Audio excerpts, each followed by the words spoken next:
Alors, je ne t'entends pas, Julien. On ne t'entend pas. Effectivement, ça marche mieux comme ça. Oui. Toujours aussi fan de la transition. Merci beaucoup, Antoine. Bonsoir le chat, bonsoir tout le monde. Bonsoir. Et du coup, première chronique ce soir. Alors, vous parliez des crypto-monnaies, c'est quelque chose qu'on ne voit pas forcément dans l'enseignement supérieur. On n'étudie pas encore ce développement-là. Par contre, c'est quelque chose qu'on pourra voir très bientôt, a priori, c'est étudier la transition écologique au sein de l'enseignement supérieur. Alors, une chronique, elle va se baser ce soir sur un rapport intermédiaire qui a été publié par le ministère de l'Enseignement supérieur et de la Recherche le 29 mars, hein, donc c'est assez récent, a été publié le retour du rapport intermédiaire Enseigner la transition écologique dans le supérieur. Alors c'est un groupe de travail qui a pour objectif d'examiner la question de la sensibilisation et de la formation de l'ensemble des étudiants du système universitaire, en tout cas du système d'enseignement supérieur, aux grands enjeux de la transition écologique. Alors c'est un groupe qui comprend en son sein et qui a des gens qui ont pu travailler dedans des représentants de l'enseignement supérieur, comme la conférence des présidents d'université, des associations et syndicats étudiants, tels que la FAGE, l'UNEF ou encore le REFED, le réseau français étudiant pour le développement durable. On compte aussi des entreprises, des collectivités territoriales, pardon, des personnalités scientifiques dans le domaine du climat.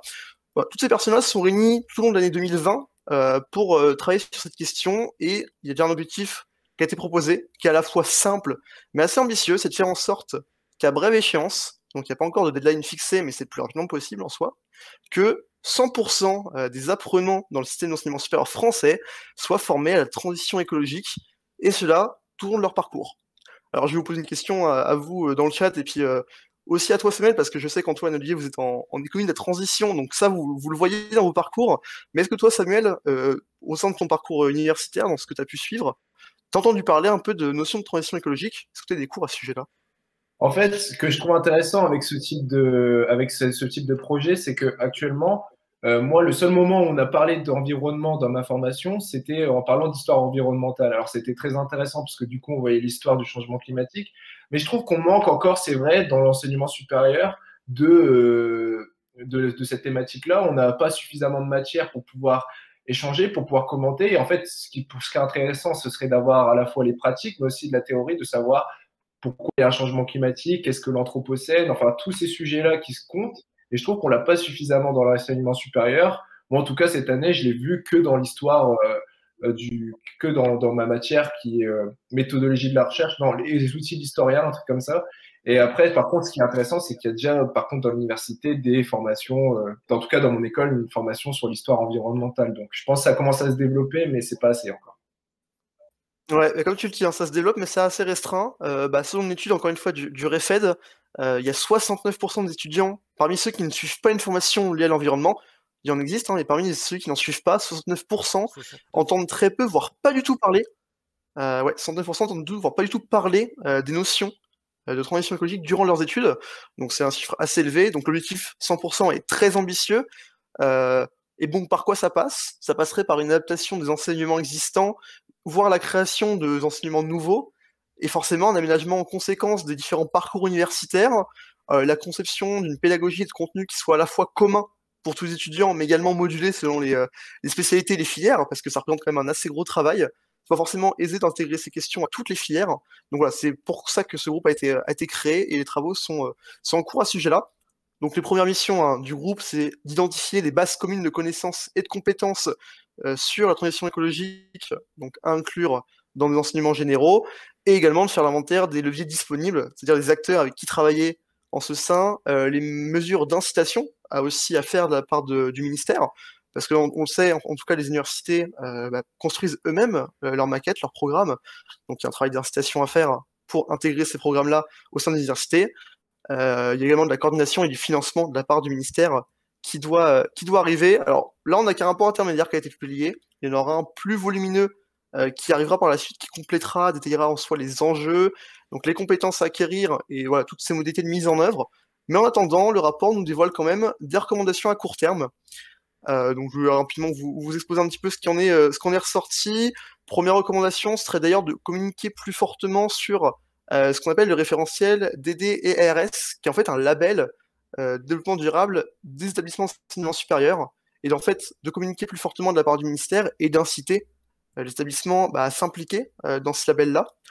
Également, identifier d'ores et déjà des établissements qui seraient volontaires pour expérimenter ces nouvelles maquettes de formation, ces nouveaux enseignements sur la transition écologique.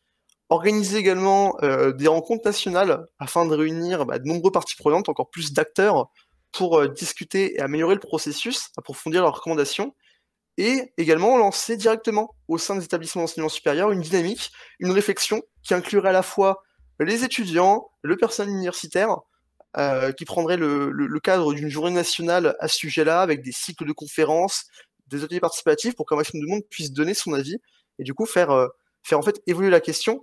On parle également de valoriser les carrières dans ces métiers-là, de mettre en avant les employeurs qui s'y engagent à base de forums des métiers spécifiques, et de créer des liens aussi entre l'établissement et ces métiers-là, avec directement des projets d'études ou des offres de stage dans ce domaine-là. Du coup, voilà, pour les illustrées recommandations à court terme, vous, est-ce que ça vous inspire, les gars? Puis dans le chat aussi, n'hésitez pas à répondre. Est-ce que vous en auriez aussi de votre côté, potentiellement, des recommandations pour Bah, le ministère? personnellement, je pense que les métiers des acteurs qui agissent pour la transition écologique ne sont finalement pas assez mis en avant. On parle énormément des mesures, mais pas des personnes qui sont à l'origine de ces mesures, des personnes qui les mettent en place, personnes qui contrôlent ces mesures.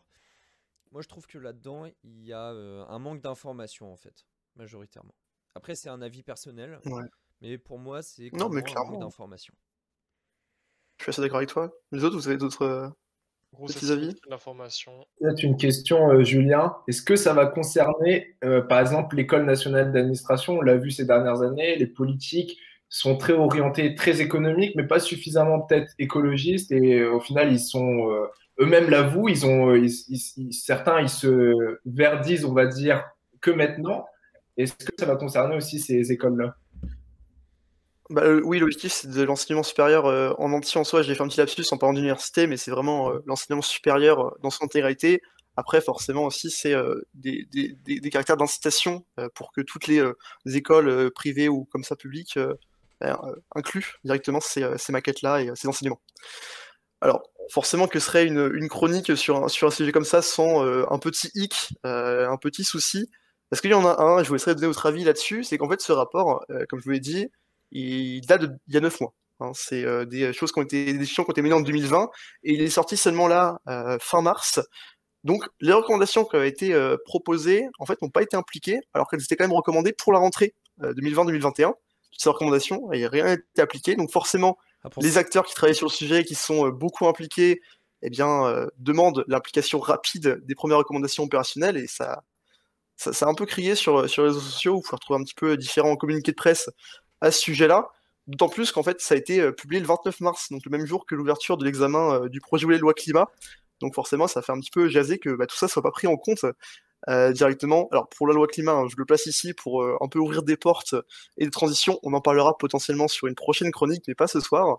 Mais du coup, pour ce qui est de la question de ce groupe de travail, au final, comment vous le sentez? Est-ce qu'on en retire du positif, ou le fait que ça traîne un petit peu, ça pose un souci?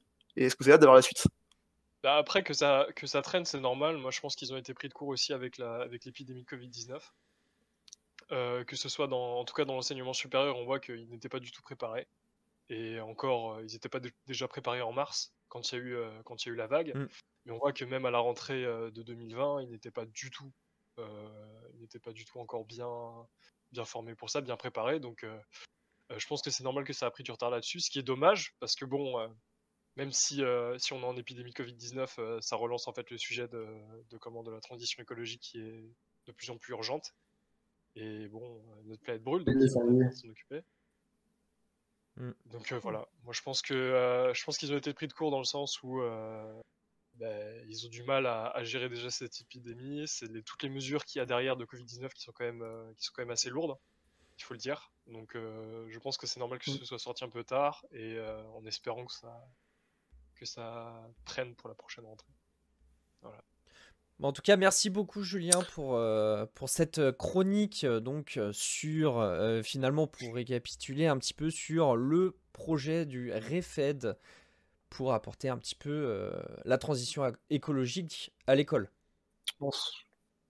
Je recoupe, hein, c'est pas forcément que le REFED, hein, c'est beaucoup d'acteurs qui sont réunis et ça vient du ministère de l'Enseignement supérieur et de la d'accord. Recherche. D'accord. Et c'est oui, d'accord. Ça part d'un rapport du REFED. Voilà, c'est ça. Yes, C'est les une- études. Eh bien, merci beaucoup. Et ben, Julien, tu vas rester avec nous. Tu vas rester avec nous parce que justement, on Plaisir. parlait de l'école. Et pour cette deuxième chronique, pour ce deuxième débat, pardon, on va en reparler.